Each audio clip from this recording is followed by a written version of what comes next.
Today on the Trent Out Loud Podcast.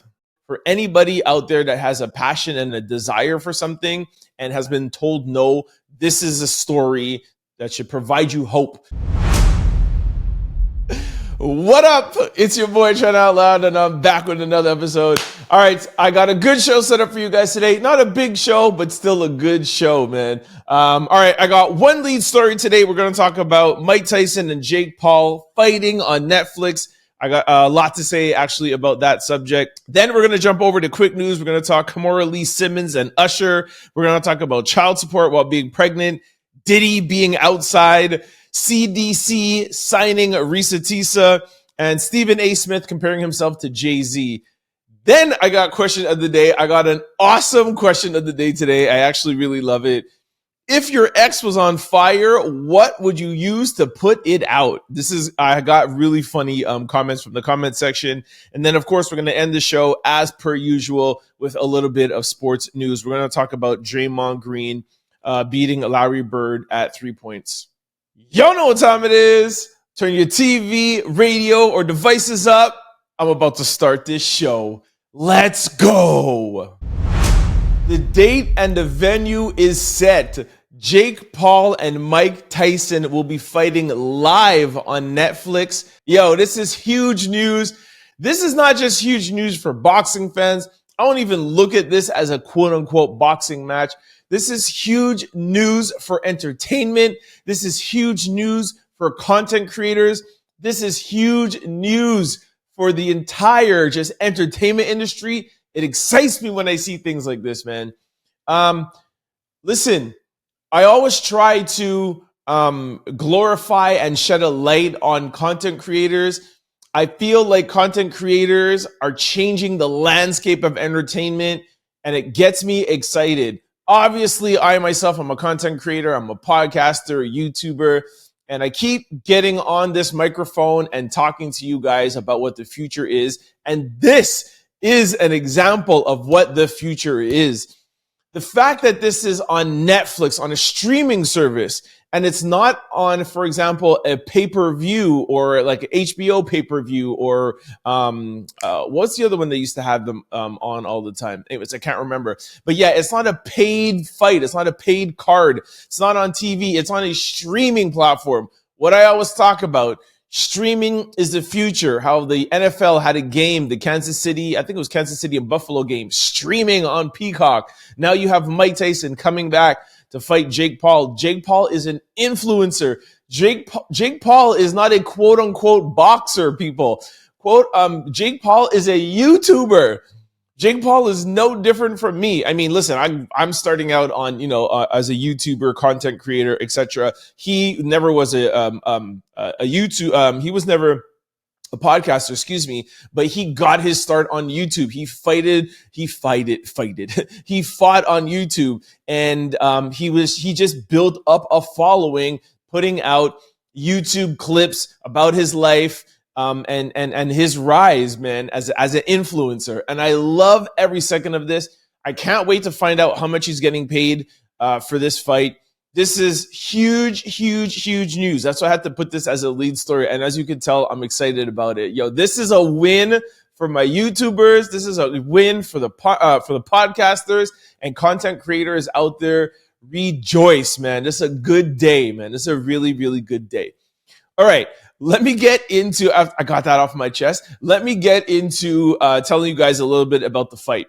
Mike Tyson is hopping into the ring with influencer turned boxer Jake Paul this summer. The duo are scheduled to go head-to-head in a live match July the 20th. The event is set to take place at AT&T Stadium in Arlington, Texas, and will air on Netflix. The co-founder of Jake Paul's talent agency, Most Valuable Promotions, teased what fans can expect and said in a statement, Jake Paul versus Mike Tyson is once in a lifetime dream matchup, and I will anticipate that it will be the most watched boxing event in modern boxing history. Okay, I don't know how much I believe that, because I think that the Floyd Mayweather Manny Pacquiao was the biggest, but the man has a fight to promote, so I digress. Jake Paul's company signed a deal with Netflix for a boxing card last November. His anticipated face-off with veteran Mike Tyson will serve as the platform's first combat broadcast, but third real-time sports special overall. You may have become antiquated with Paul after he defeated former NBA star Nate Robinson on the undercard of Tyson's 2020 exhibition match against Roy Jones Jr.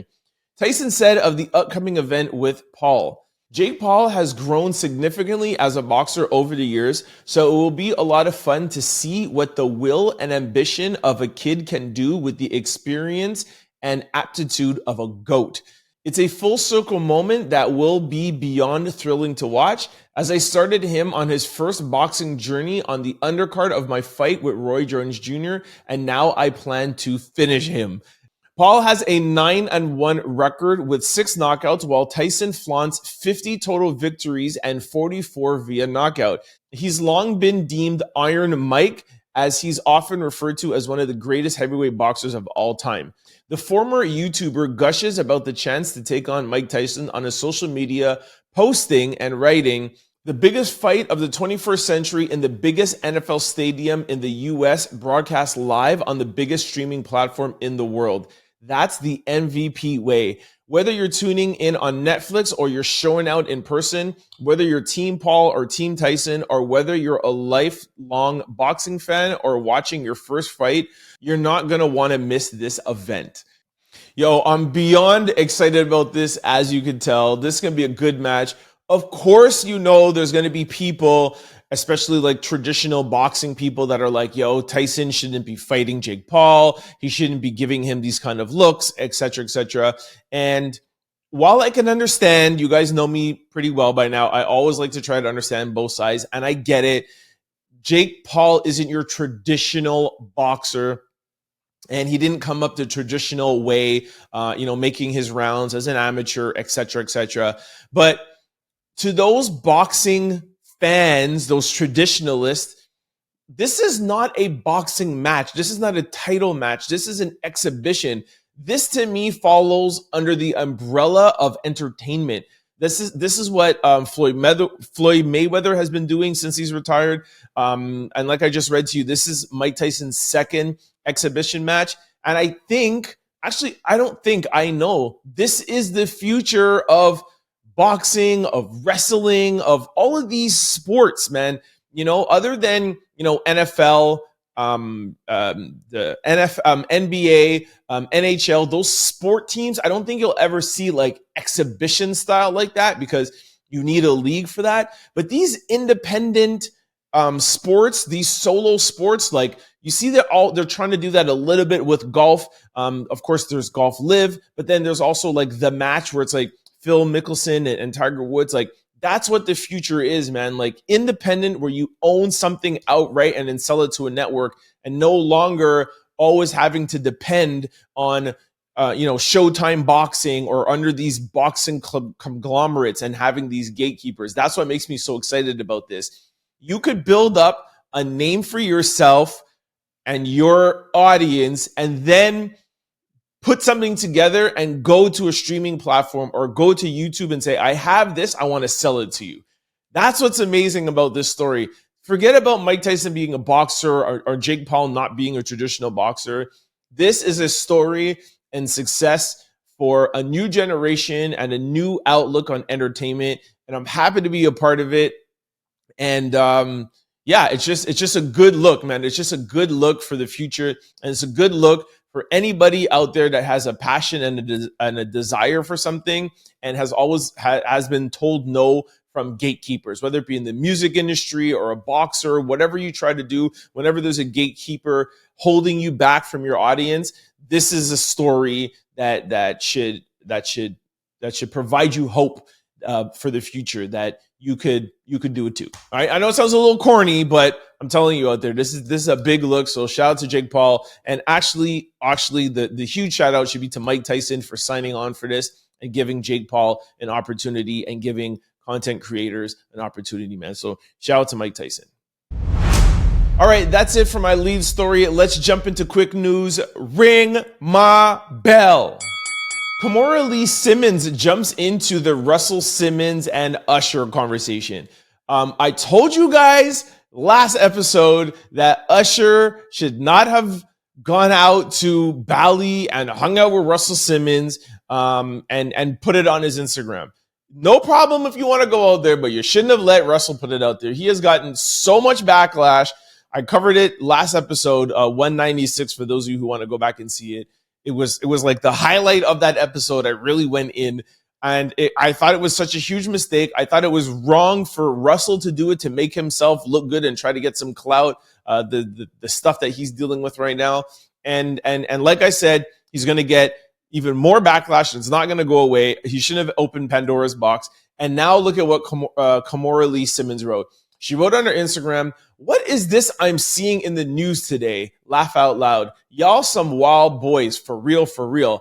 Then her next post was, not by my bed, laugh out loud, referring to Russell Simmons' post when he said, I'll try to bring it up and put it up, but I'm not going to read the whole thing again. But when Russell put out his post, he was like, Usher was my boy. He was by my bed when I was at my lowest point. And it's like, just why would you drum up all of these things right now with all these Diddy allegations going on every day? There's a new person being sued for sexual allegations. Like, why would Russell Simmons open up his mouth at this time? Why would Usher go over there and have him Instagram it? Like, it's so beyond me that these two heavyweights that have been in the industry for the past 30 or 40 years would do something like this.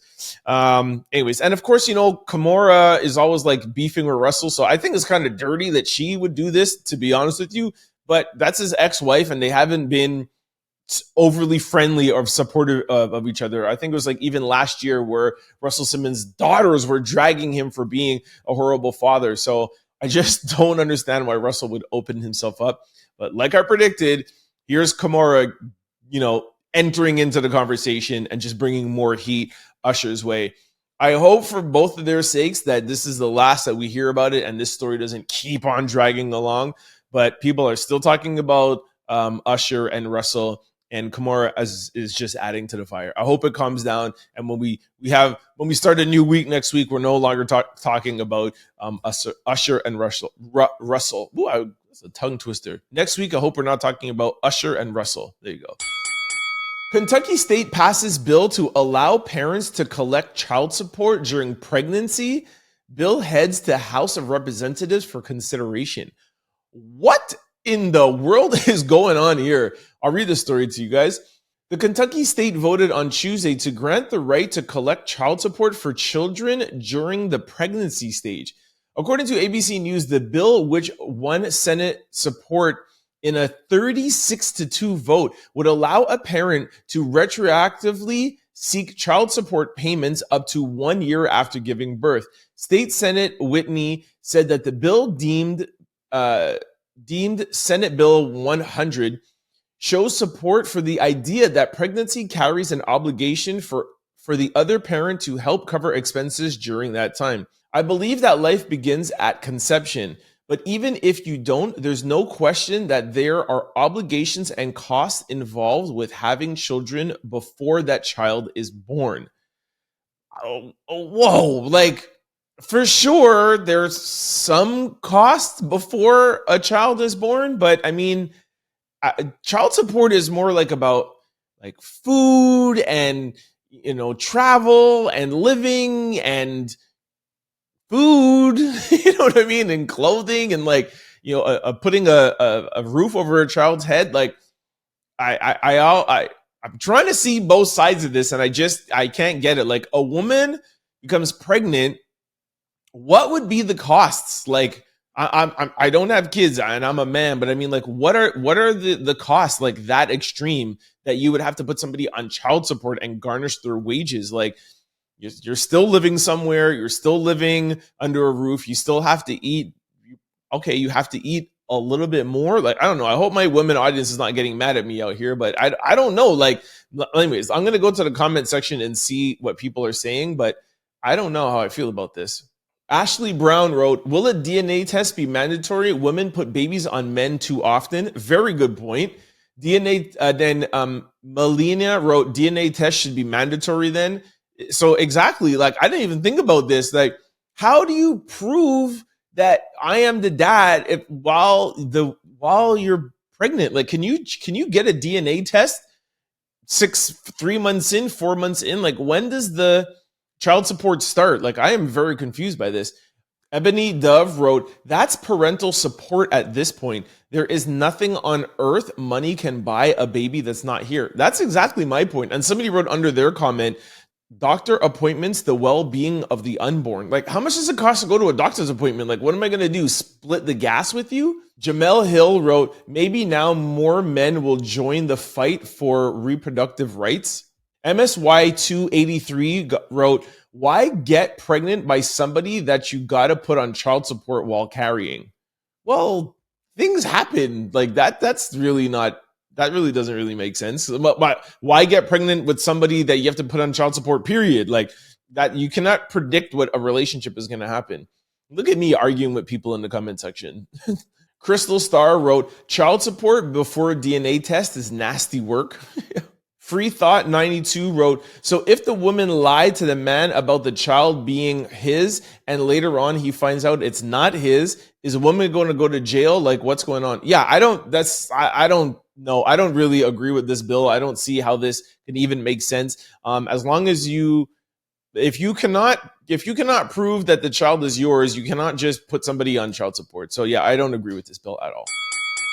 News alert, Diddy is outside. TMZ caught up with Diddy outside, and they said this. Diddy has been keeping it low in Miami, but he's back in LA and out with his boys Justin Combs and Christian Combs. Head over to our stories for more pics, etc. Yo, I just wanted to talk to you guys about this quickly. There's really nothing more about it, but Diddy being outside. This is Diddy warming us up. Last week, he took a picture of his baby girl in a car seat and wrote "my love" or "daddy's love" or whatever. And I was like, yo, Diddy, what are you doing? Because people were like, stop, don't do this. Now, this week, Diddy's taking pictures with his sons outside.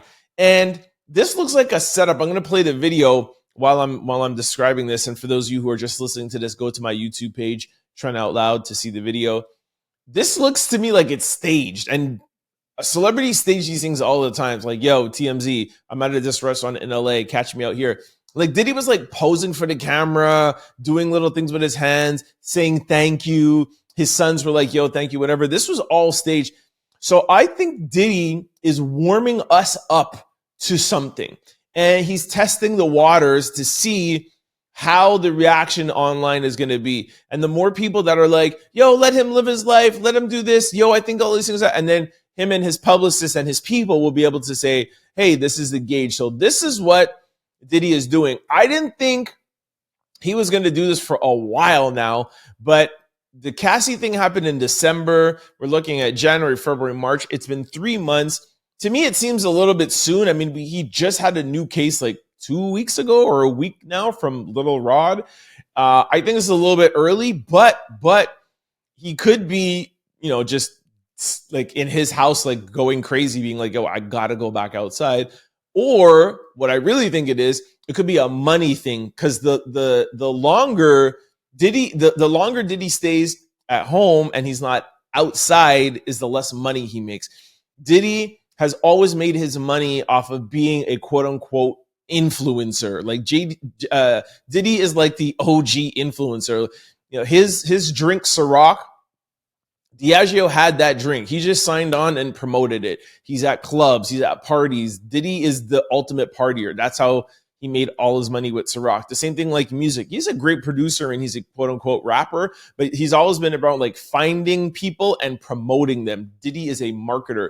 So the longer Diddy stays at home, hiding himself from the media, the less and less money he makes and the further he goes down to never not being able to come back out. So this is what we're seeing. So we'll see what he comes with next week. We'll gauge. I don't know if I took a little bit of screenshots. No, I don't have any reactions of people. I didn't take any screenshots, but I did look at some comments and some people were like, yo, nice to see Diddy outside. So we'll see. We'll see the reaction and then we'll see what he's going to do next week. It's the same thing that Kanye West did after his allegations. He went quiet. And then, like I told you, he was out in Miami. Then he released his socks. Then you inch up. Then you see him out with his wife. And then 2 or 3 months later, he has an album out, and his album came out. It was successful, broke some records. Now he's back. And then the Adidas shoes, Adidas launched his Yeezys, and now you see him being quiet. So this is the same kind of thing. Like these big celebrities, they have tons of the best publicists and marketing people behind them. So I'm really interested. You guys know I love this about Hollywood and about entertainment industry. We'll see what Diddy is going to come up with next, and we're going to see if Diddy can get back into people's good graces. Will he be able to win everybody over? That's impossible. He's going to have the haters, but he's had haters before. But if he could get to halfway up and start making some money again, that remains to be seen. So I'll keep following and let y'all know. CAA Signs Reesa Teesa, the creator of Who the F Did I Marry? And for those of you who are wondering who CAA is, no, not the car company. CAA is a talent agency, and they have a huge roster. CAA represents Shonda Rhimes, Samuel L. Jackson, Reese Witherspoon, Zendaya, Tom Hanks, Steven Spielberg, and Ava DuVernay. Like, did you guys hear who I just named off as CAA's agency? I mean, CAA agency, who they represent. Like, this was not just some little actors. These are Hollywood A-lister blockbuster. Like, Shonda Rhimes is Scandal. What's that Netflix show? Oh gosh, I can't remember. Beaverton, not Beaverton. Oh my gosh, Beaverton or something like that. Whatever, that love story. But Shonda Rhimes is huge out here, and she also did is it ER? My gosh, sorry, I should have been a little bit more prepared. But yeah, I think it's ER. Anyways, Shonda Rhimes is huge. She's a big show writer. Samuel Jackson, we all know. Reese Witherspoon, Zendaya, Tom Hanks, Steven Spielberg, and Ava DuVernay, who's also huge. She's a producer and a director. Wow, man. Yo, I got a round of applause, man. Let's go. I told you guys last episode how happy I am for Reesa Teesa. I hope I'm pronouncing her name right. I'm so happy for her. For those of you who don't know who I'm talking about, let me remind you one more time in case this goes over your head. Reesa Teesa is a TikToker, content creator, which is why I'm so happy about this story. She got on TikTok. She gave she did 50 episodes, 10 minutes long, about her husband that lied to her, about his job, and coaxed her into marrying him, and he was nothing of what he was. He was a big, huge liar, and everything was unveiled. And it's literally been the talk of every show, whether it be podcast, whether it be radio show, TV show, or whatever. She's all over the place. Good Morning America, everything. And she was even beefing with Charlemagne, if you missed it. But last episode, I was talking about how much hate she's getting because she's now on the cover of magazines and she's on all these talk shows, and people are like, I should just get online and talk about my ex-boyfriend, and I should get online and talk about how bad my love life is. And I got on those people for hating on her for that, because it's not just about telling a story. It's how she told the story, that she made 50 episodes, and you can never predict what's going to happen with online. That's what's the beauty of content creating. You can't take what she's done and now think you could replicate it and get the notoriety or the attention that she's getting. That's the beauty with online. It's organic. And if you create if you could create a reaction or emotion from people, that's what will go viral. And it's just how she delivered it, is who she was. I think that's because she was a black woman. She was a big black woman. That's what started the whole big back conversation with her and Charlemagne. And it spiraled out. And, there's a lot of people that's hating on her because she just jumped on TikTok and told her story. She is going to be capitalizing off of this. I hope she sits down and gets a show going with Shonda Rhimes, and she gets on a streaming platform, and her story becomes a scripted series. That would be amazing. And she's going to be famous off of this. She's going to be making millions of dollars. And it's exactly what my lead story was about. It's about content creators. It's about streaming platforms. It's about YouTubers. It's about influencers. And I'm telling you guys, we're in the beginning of a new age. We've already been here. This is nothing new, but this is taking it to a next level where content creators, their lives are going to be the scripted series. Content creators, YouTubers, social media influencers. Don't forget, Kim Kardashian, it was an influencer. Pretty much still is an influencer. When people ask, what does Kim Kardashian do? She's an influencer. That's actually a real job. So, shout out to Reesa Teesa. That's a tongue twister. Actually, you know what? It said that her real name was here finally. I finally found out her real name. Shout out to Reesa Johnson, Reesa Teesa. Anyways, man, shout out to the content creators. This podcast is dedicated to my content creators out there, man. Let's go, baby. Stephen A. Smith compares himself to JayZ. All right, Stephen A. Smith is catching a lot of flack out here for his comparisons, and people are completely missing the boat on what he's saying. I'm going to play a little clip, and then I'll come back. I see Hove, I'm not going to say like me, it's more me like him because he's the man. Mm-hmm. He wants to be number one, but he wants you to get yours. And that's me as an analyst and a commentator. He made it very clear in there. He's not saying that he is JayZ or has the money of JayZ. That's when people are like, how dare you compare yourself to JayZ? All he's saying is that, JayZ is the number one person in his demographic. Like, he's the number one rapper. In his genre, he's the best. In Stephen A. Smith's world, he's the best.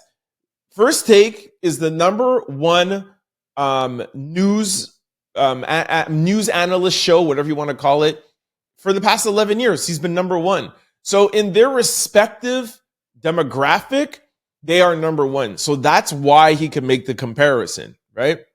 Second of all, the bigger comparison that he's trying to make that people are missing is he's saying, listen, a lot of people like to be number one and don't like to help other people while they're in that number one spot and just look at other people as competition.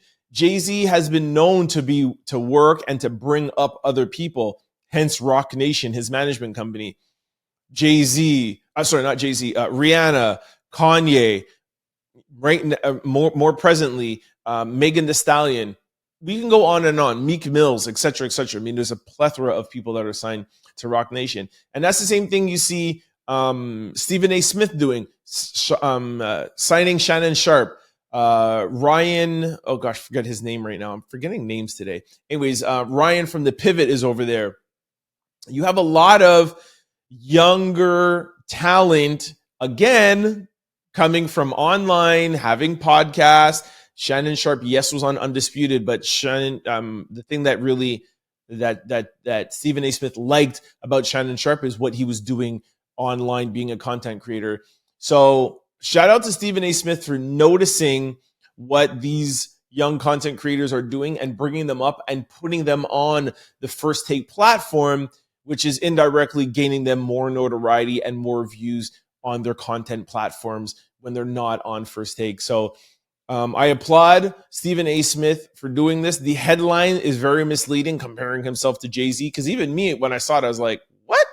Stephen A. Smith comparing himself to JayZ. But when you drill down and you open your ears and you listen, he's just saying that, hey, we're both number one in our respective fields, and we're both trying to evaluate. We're both trying to bring up. I can't think of the word. I'm having a bad day with words today. What's the word I'm looking for? Evaluate? I don't know what the word is, but bring up. All right. We're both trying to bring up the people around us. And I applaud Stephen A. Smith for that, man. All right, this brings us to question of the day. I told you guys at the top, this is a hilarious question of the day. If your ex was on fire, what would you use to put it out? Let's go to the comment section. 92.7 NYC Road. I heard you gotta fight fire with fire. Yo, that's dirty. Be prepared. These comments are not nice at all.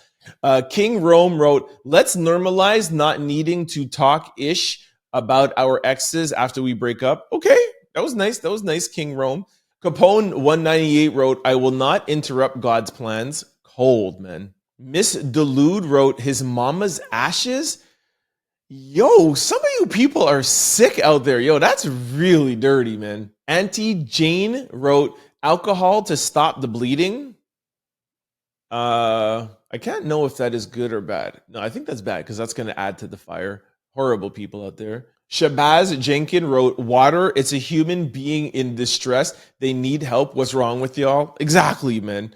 Portia 82 wrote, cooking oil and water. Wow, y'all are cold. Yo, cooking oil. Yo, that is dirty. Streets _ talk wrote, my other ex. Wow.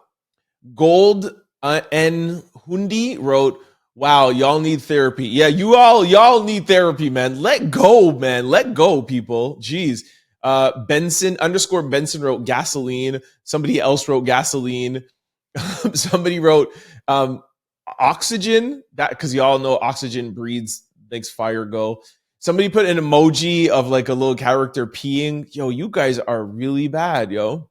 Another person wrote gasoline. Toxic Baby Psycho wrote 100% alcohol. No wonder why your Instagram name is Baby Toxic Psycho. I am Boogie Black wrote lighter fluid. Just horrible. Lighter fluid. Bacardi 151. So B _ Dominique wrote gasoline and some chopped wood. Yo, y'all are crazy out here, man. Listen, yo, my exes are my exes, and that's fine. Once you're my ex, I'm no longer thinking about you. You're no longer a part of my life or my thought process. So you're just like another human. If I see another human out there in distress, I'm going to try to save that person's life. So whatever blanket or well, now I don't know water because people are like acting like water would be bad, but I don't know. Whatever it is to save my ex's life, I'm saving my ex. That's it. All right, this brings us to sports news. Draymond Green has more three-pointers than Larry Bird. Yo, when I saw this, I literally had to Google it and look at 2 or 3 different stories just to make sure that somebody wasn't trolling out there. Yo, how is this possible that Draymond Green has more threes than Larry Bird only has 649 threes, and Draymond Green has 650. This just goes to show how messed up the NBA is. Larry Bird is one of the NBA's like most known players for 3-point shots. Like that's what Larry Bird is known for. If Jordan is known for dunking, Bird is known for 3-point shots.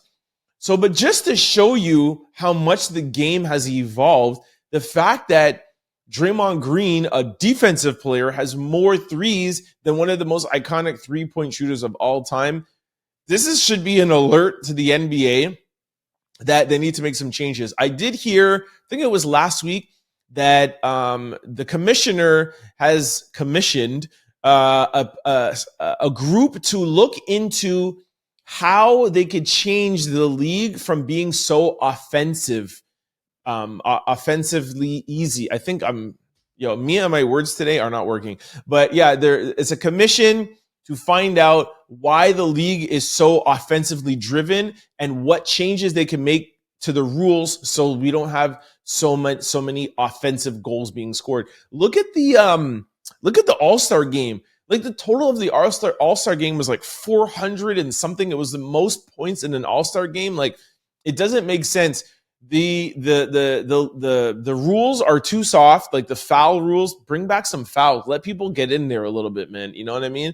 And there needs to make some changes because the game is starting to move further and further and further back. People are taking more threes, and I think that it's going to be detrimental to the league if we're just sitting back here and literally just like draining threes from the arc. Like what? This is not basketball, man. My basketball that I love is, having handles, getting to the rim, getting into the paint, mid jumpers.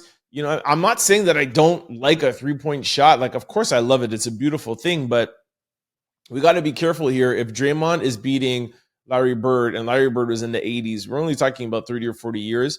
ago. And like, yes, that may seem like a long time, but it's really not that long. The NBA needs to look at their rules. And I hope this commission that the commissioner has hired does something and we could get the game back to its like original form. Don't forget to like, comment, and subscribe. It's your boy, Trent Out Loud. For more content, you could subscribe, download, or listen to the Trent Out Loud podcast wherever you listen to your podcasts, or you could watch us on YouTube. Just search Trent Out Loud. For showtimes and updates, you could follow us on all social platforms at Trent Out Loud. Go to signupexpert.com/Trent. Once you sign up for all betting apps and get all your bonuses and get all your rewards, go to your app store and download BetStamp and use promo code TOL.